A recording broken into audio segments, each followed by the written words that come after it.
കൊൽക്കത്തയിൽ കനത്ത മഴ. തുടർച്ചയായി പെയ്യുന്ന മഴയിൽ നഗരത്തിൽ പലയിടങ്ങളും വെള്ളത്തിനടിയിലായി. റോഡുകളിൽ വെള്ളം കയറിയതോടെ വിവിധയിടങ്ങളിൽ ഗതാഗതം തടസ്സപ്പെട്ടു. റെയിൽ ഗതാഗതത്തെയും മഴ സാരമായി ബാധിച്ചിട്ടുണ്ട്. ഹൗറ, സിയാൽദഹ് ഡിവിഷനുകളിലെ റെയിൽവേ ലൈനുകളിൽ വെള്ളക്കെട്ട് രൂപപ്പെട്ടു. നിരവധി സർവീസുകൾ തടസ്സപ്പെട്ടു.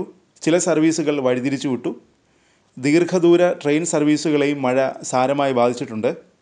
Howrah station yard, Sealdah sub station yard, Chitpur north cabin എന്നിവിടങ്ങളിലും വെള്ളക്കെട്ട് രൂപപ്പെട്ടു. സ്റ്റേഷനുകളിൽ വെള്ളം കയറിയതോടെ മെട്രോ സർവീസുകൾ പലതും നിർത്തിവച്ചു. നഗരത്തിലെ വീടുകളിലും വ്യാപാര സ്ഥാപനങ്ങളിലും വെള്ളം കയറി. നഗരത്തിൻ്റെ തെക്കൻ കിഴക്കൻ ഭാഗങ്ങളിലാണ് ഏറ്റവും അധികം മഴ പെയ്തത്.